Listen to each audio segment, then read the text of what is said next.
Captain Vijayakanth మృతితో తమిళనాడులో విషాద ఛాయలు అలుముకున్నాయి. ప్రస్తుతం నేను చెన్నైలో ఉన్నటువంటి కోయంబేడు వద్దున్నాను.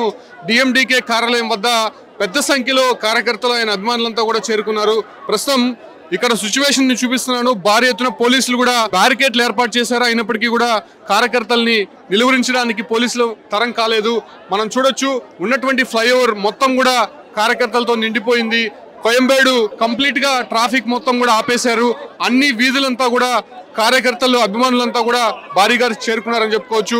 అంటే విజయకాంత్ అటు రాజకీయంగాను సినీ రంగంలో మంచి పేరున్న వ్యక్తి. దాదాపు 40 సంవత్సరాలు సినీ రంగంలో పనిచేశారు.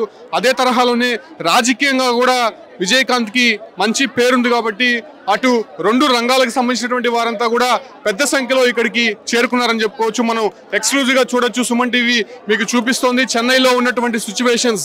కోయంబేడులో డిఎండికే కార్యాలయం వద్ద మనం సిచ్యువేషన్ చూడొచ్చు. భారీ ఎత్తున పోలీసులు ఇక్కడ ఉన్నారు.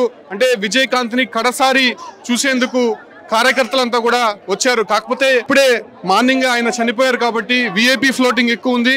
కొద్దిసేపటి క్రితం సీఎం స్టాలిన్ కూడా నివాళులు అర్పించారు కాబట్టి మినిస్టర్స్ అదేవిధంగా సినీ రాజకీయ రంగానికి చెందినటువంటి ముఖ్య నేతలంతా కూడా ఇప్పటికే కోయంబేడు డిఎండికే కార్యాలయానికి వస్తున్నటువంటి సందర్భంగా పెద్ద సంఖ్యలో ఇక్కడ కార్యకర్తలు కూడా చేరుకున్నారు. వాళ్ళని నిర్వహించే ప్రయత్నం అయితే పోలీసులు చేస్తున్నారు. డిఎండికే కార్యాలయంలో రేపు సాయంత్రం సరిగ్గా 4:45 విజయకాంత్ అంత్యక్రియలు జరగబోతోంది. అయితే అంత్యక్రియలు జరిపించడానికి కుటుంబ సభ్యులు ఈ ఒక్క కార్యాలయంలోనే నిర్ణయం తీసుకున్నారు కాబట్టి ఆ మేరకు ఏర్పాట్లు కూడా లోపల జరుగుతున్నాయి. లోపల ఒకసారి మీకు కార్యాలయం చూపిస్తాను. డిఎండికే కార్యాలయము పక్కన ఉన్నటువంటి పార్టీకి సంబంధించినటువంటి ఫ్లాగ్ కూడా కిందకి డౌన్ చేశారు. ఎందుకంటే ఎవరైనా పార్టీకి సంబంధించినటువంటి ముఖ్య నేతలు చనిపోతే ఖచ్చితంగా ఆ ఒక్క జెండా అనేది కిందకి తీసేస్తారు. ఆ ఒక్క ప్రక్రియ ప్రస్తుతం జరుగుతోంది. అదే తరహాలోనే మనం లోపలికి ఒకసారి చూడొచ్చు. భారీ ఎత్తున కార్యకర్తలు లోపలికి ఇంతకుముందు చొచ్చుకుపోయారు. కింద మనం చెప్పులు ఒకసారి చూడొచ్చు. భారీ ఎత్తున తొక్కిసలాట జరిగింది. కొంత లాఠీ చార్జ్ కూడా చేశారు. ఫ్లోటింగ్ ఎక్కువ ఉంది కాబట్టి వాళ్ళని నిర్వహించే ప్రయత్నం అయితే పోలీసులు చేస్తున్నారు.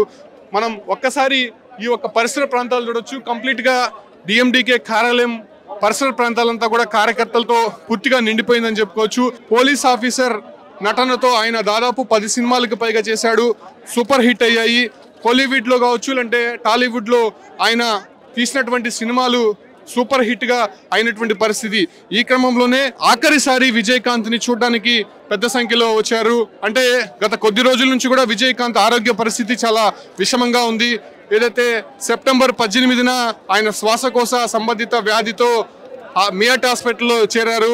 దాదాపు 1 నెల రోజుల పాటు మియాట్ హాస్పిటల్లోనే ఆయన చికిత్స తీసుకున్నారు. అప్పటి నుంచి కూడా కార్యకర్తలతో ఒక ఆందోళన నెలకొంది. అసలు విజయకాంత్ ఇంకా తిరిగి వస్తారా, తమ అభిమాన నేత మాకు దక్కుతాడా అనే ఆందోళన మాత్రం కార్యకర్తల్లో ఉన్నారని చెప్పుకోవచ్చు. అయితే మియాట్ హాస్పిటల్లో ఆయన చికిత్స తీసుకుంటూనే కొంతమంది ఆయన చనిపోయాడు అనేటువంటి వార్త కూడా బయటకు వచ్చింది. ఆ తర్వాత ఆయన భార్య కావచ్చు, మియాట్ హాస్పిటల్లో ఉన్నటువంటి యాజమాన్యం ఒక ప్రెస్ నోట్ రిలీజ్ చేశారు. ఆయనకు ప్రస్తుతం పల్మనరీ ద్వారా చికిత్స కొనసాగుతోంది కాబట్టి ప్రస్తుతం ఆయన సురక్షితంగానే ఉన్నారు అనే విషయాన్ని వాళ్ళు చెప్పారు. చెప్పిన తర్వాత 2-3 రోజుల్లోనే ఆయన డిశ్చార్జ్ చేయడం జరిగింది. ఆయన నివాసానికి తీసుకెళ్లి డాక్టర్ల పర్యవేక్షణలోనే ఆయన ప్రస్తుతం ఉన్నారు. అయితే 2 రోజుల క్రితం ఉన్నట్టుండి ఆయనకి కరోనా పాజిటివ్ వచ్చిందని చెప్పి ఆసుపత్రికి తరలించారు. 2 రోజుల నుంచి కూడా మియాట్ హాస్పిటల్లోనే ఆయన చికిత్స పొందుతున్నాడు. అయితే ఒక్కసారిగా విజయకాంత్ కి సంబంధించినటువంటి ఆరోగ్య పరిస్థితి క్షీణించింది, చాలా విషమంగా ఉందని చెప్పి కూడా నిన్న నుంచి టీవీల్లో స్క్రోల్ అవుతున్నటువంటి సందర్భంలో మియాట్ హాస్పిటల్కే పెద్ద సంఖ్యలో కార్యకర్తలంతా కూడా చేరుకున్నారు.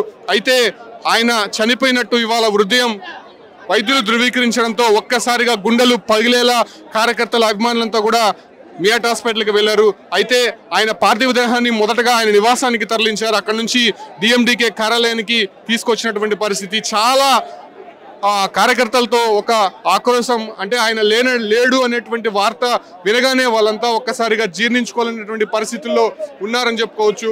భారీ సంఖ్యలో కార్యకర్తలంతా కూడా లోపలికి చొచ్చుకు వెళ్లేందుకు ప్రయత్నిస్తున్నారు. అయితే పోలీసులు వాళ్ళని కట్టడి చేసే ప్రయత్నం అయితే చేస్తున్నారు. మనం చూడొచ్చు, పెద్ద సంఖ్యలో పోలీసులు అదేవిధంగా కార్యకర్తలంతా కూడా ఇక్కడికి చేరుకోవడం జరిగింది. అంటే కంప్లీట్ గా విజయకాంత్ ని ఒక్కసారైనా చూడాలి అనే ఒక సంకల్పంతో వాళ్ళంతా ముందుకు వస్తున్నారు. మనం కార్యాలయం లోపలికి వెళ్ళి ఒకసారి లోపల సిచ్యువేషన్ ని మనం గమనించే ప్రయత్నం చేస్తాము. లోపల భారీ ఎత్తున పోలీసులు అయితే ఇప్పటికే చేరుకున్నారని చెప్పుకోవచ్చు. అంటే విజయకాంత్ ని కడసారి చూసేందుకు భారీ సంఖ్యలో కార్యకర్తలంతా కూడా మనం చూడొచ్చు. పెద్ద సంఖ్యలో డిఎండికే కార్యాలయం లోపలికి చొచ్చుకు వచ్చినటువంటి సిచ్యువేషన్స్ మనం చూస్తున్నాం. ఎక్స్క్లూజివ్గా సుమన్ టీవీ చెన్నైలో ఉన్నటువంటి పరిస్థితుల్ని మీకు అద్దం పట్టేలా చూపిస్తోంది.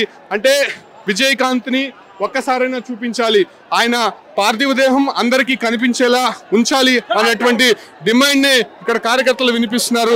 కాకపోతే తమిళనాడులో ఒక సెంటిమెంట్ ఉంది, ఎవరైనా అభిమాన నేత చనిపోతే ఖచ్చితంగా వాళ్ళు నివాళులు అర్పించి తీరుతారు. ఖచ్చితంగా ఆ అభిమాన నేతని కడసారి చూసేందుకు వాళ్ళు పోటీ పడుతుంటారు. ఈ క్రమంలోనే కంప్లీట్ గా ఉన్నటువంటి సిచ్యువేషన్ చూడొచ్చు. ఒక ఉద్రిక్త వాతావరణం అయితే డిఎండికే కార్యాలయం వద్ద చోటు చేసుకుంది. పెద్ద సంఖ్యలో కార్యకర్తలు వచ్చారు, గోడ దూకి లోపలికి వచ్చేందుకు ప్రయత్నిస్తున్నారు. అయితే పోలీసులకి కార్యకర్తలకి మధ్య ఒకంత వాగ్వాదం అయితే చోటు చేసుకుంటోంది. అయితే రేపు సాయంత్రం వరకు కూడా డిఎండికే కార్యాలయంలోనే విజయకాంత్ పార్థివ దేహం ఉండబోతోంది. అభిమానులంతా కూడా ఇక్కడికే వచ్చి ఆయన పార్థివ దేహానికి నివాళులు అర్పించాలని చెప్పి కూడా ఇప్పటికే తమిళనాడు సర్కార్ ప్రకటించింది. కాబట్టి ఆయన చూడడానికి ఇప్పటికే పెద్ద సంఖ్యలో వచ్చారు. కాకపోతే ఇంకా ఇక్కడ క్యూ లైన్స్ అవన్నీ ఏర్పాటు చేస్తున్నారు.